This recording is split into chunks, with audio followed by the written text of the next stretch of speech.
orang, ya. Bahkan di negeri kita menjadi berita, ya. Dianggap itu laku, di setiap media diangkat. Kemudian yang kedua, ya, menyakiti fisik. Kayak suka mukul, ya. Itu ada namanya dalam Islam hukum kisos, ya. Makanya Nabi SAW waktu sebelum meninggal beliau mengambil tongkatnya sambil mengatakan, siapa yang pernah aku sakiti dengan secara fisik maka ini fisikku. Dan aku tidak ingin, ya, nanti ada masalah pada hari kiamat. Dan beliau juga dalam riwayat Bukhari pernah memanggil pembantunya Ummu Salamah, lalu pembantu itu tidak datang-datang. Lalu Ummu Salamah langsung ke kamar pembantu itu, ternyata dia lagi bermain dengan domba kecil. Kata Nabi SAW, kenapa saya melihat Rasulullah SAW panggil kamu tapi kamu tidak jawab-jawab? Maka pembantu bilang, saya benar-benar tidak dengar. Lalu dia segera pembantu datang kepada Nabi SAW mengatakan, demi zat yang mengutus anda dengan benar, saya benar-benar tidak dengar panggilan anda ya Rasulullah. Kata Nabi SAW sambil pegang kayu siwaknya, kalau bukan karena kisos, ada balasan kalau sakitin fisik dibalas dengan sakitin fisik, saya akan hukum kamu dengan kayu siwak ini. Artinya kalau sembarangan saya mukul, saya juga nanti akan dipukul secara fisik, ini bahaya. Ya, jadi menghindar, tidak usah jadi sok jagoan, sedikit-sedikit mau tonjok orang, mau tendang orang. Ini jagoan, bukan di situ tempatnya, dia di Palestina sekarang, ya. Nah itu tunjukin kejantanan, pergi sana lawan Yahudi itu benar. Kalau sama muslim, sama istri, sama anak, ini omong kosong ini, ya. Ini sok jagoan saja. Itu kemudian termasuk mengambil harta, mengambil haknya orang lain, ini tidak boleh. Kata Nabi SAW, semuanya muslim terhadap muslim yang lain itu haram, darahnya, kehormatannya dan hartanya. Ya, jadi tidak boleh sama sekali. Ini semua harus diselesaikan. Ya, kata Nabi SAW dalam hadis yang lain, selesaikan semua urusan kalian dengan siapapun sebelum datang hari tidak ada manfaatnya dirham dan dinar, gitu kan? Kata para sahabat, ya Rasulullah, apa nanti di sana? Kata Nabi SAW, pahalamu atau dosa dia. Selesai. Bayar dengan sholatmu, dengan puasa. Kalau cukup, kalau tidak cukup dosanya kau akan tanggung. Maka untuk apa buat masalah sama orang? Orang lain masalah sama kita nggak masalah, asal jangan kitanya. Begitu bagian daripada hadis. Kita tutup dulu di halaman ini. Hadis selanjutnya diangkat oleh penulis dalam satu riwayat Abu Daud dengan sanad sahih, wa man a'ana ala khusumatin bidzulmin faqad ba'a bi ghadabin min Allah azza wajal. Barang siapa yang membantu permusuhan, perselisihan, permasalahan dengan sebuah kezaliman, maka dia telah mendapat kemurkaan Allah azza wajal. Hati-hati teman-teman pengacara ini, ya. Hati-hati teman-teman yang sering menghadapi orang yang bertikai di masyarakat, tokoh masyarakat.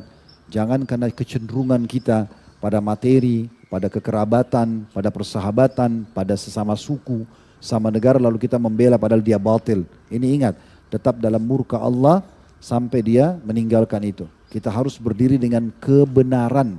Kebenaran itu lebih besar daripada hak-hak yang lainnya. Gitu. Jangan karena ada hubungan kerabat lalu kita mendukungnya. Maka ini penting sekali.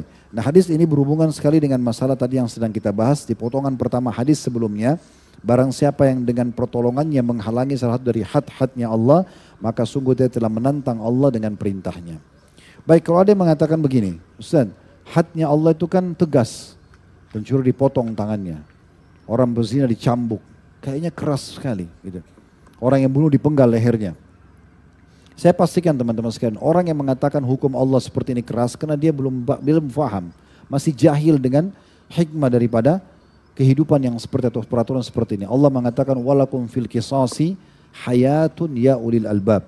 Dalam kisos itu, hukuman fisik terhadap pelaku kriminal yang sudah Allah tentukan, itu ada kemakmuran kehidupan bagi kalian hai orang-orang yang berakal. Orang yang mengatakan pencuri dipotong tangannya itu keras, orang yang belum pernah menghadapi curian. Coba kalau di rumah kita masuk pencuri, lagi maling, lagi ambil macam-macam barang.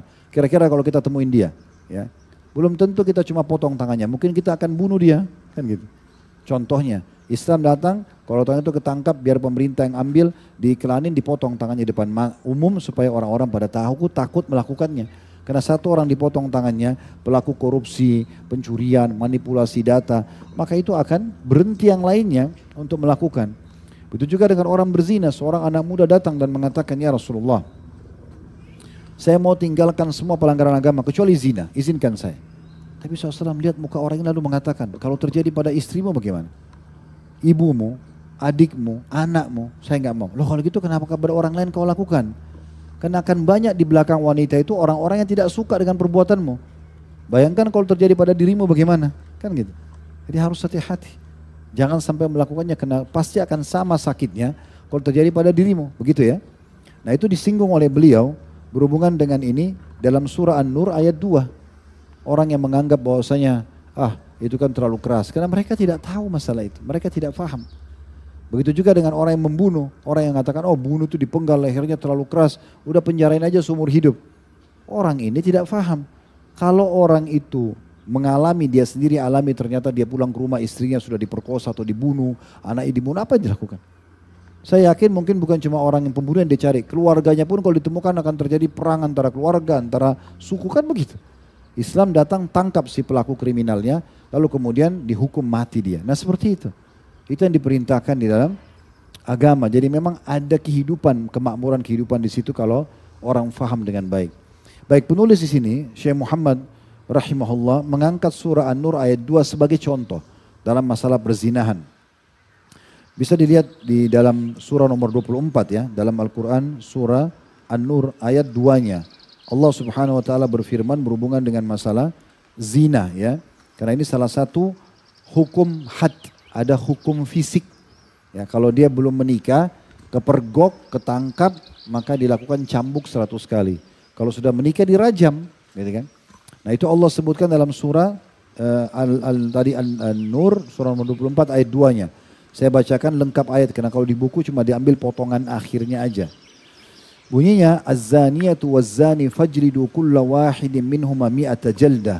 ولا تأخذكم بهما رأفة في دين الله إن كنتم تؤمنون بالله واليوم الآخر وليشهد عذابهما طائفة من المؤمنين. Artinya perempuan yang berzina dan laki-laki yang berzina, ini kalau mereka belum menikah ya, maka derahlah tiap-tiap seseorang dari keduanya 100 kali derah.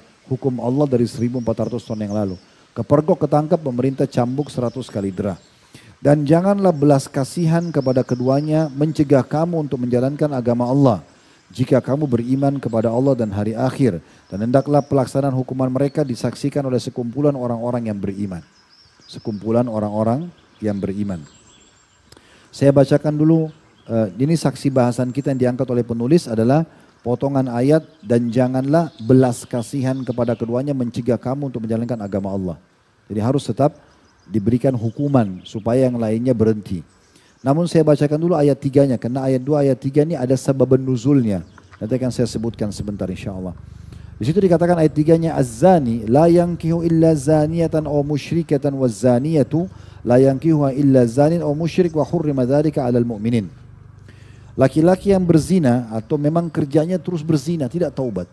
Kalau yang pernah berzina lalu taubat tidak kena dalam ayat ini, tapi dia memang masih dia terpredikat atau dia punya istilah orang ini bezina. Tiap hari kerja bezina, gitu ya. Laki-laki yang berzina. Dan laki-laki yang berzina tidak mengawini atau menikah melainkan dengan perempuan yang berzina juga.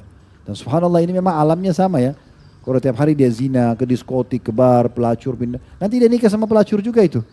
Kuasa Allah, dia tidak mau nikah sama wanita baik-baik di majelis salim, tidak mau. Jadi Allah bilang, laki-laki berzina, dia akan nikah sama perempuan berzina juga. Dan perempuan atau perempuan musyrik. Dan perempuan yang berzina, pelacur, tidak nikah atau dinikahwini melainkan oleh laki-laki berzina juga. Dan atau laki-laki musyrik. Dan yang demikian itu diharamkan atas orang-orang mukmin. Dua ayat ini ada sebab turunnya, diantaranya disebutkan oleh Imam An-Nasai, bahwasanya ada seorang sahabat namanya Marthad bin Abi Marthad radhiyallahu anhu. Beliau ini setelah masuk Islam sempat membawa beberapa orang dari kota Mekah. Di antaranya salah satunya ada satu wanita namanya, seingat saya, Anak. Ya. Wanita ini pelacur. Karena dia tahu perempuan itu di masa jahiliyah dan perempuan ini belum taubat dari dosanya. Dia memang pelacur profesinya. Lalu dia datang kepada Nabi SAW. Marthad ini datang lalu mengatakan, ya Rasulullah, saya mau nikahi Anak ini. Saya mau nikah sama dia. Maka Nabi SAW diam, tidak menjawabnya. Karena si Marthad ini termasuk orang yang beriman. Cuma mungkin dia prihatin, dia kasihan, dia mau nikahi gitu kan. Dan dia pernah kenal wanita itu sebelumnya atau sebelum masuk Islam. Lalu tidak lama kemudian turun firman Allah SWT surah An-Nur ayat 2 ini.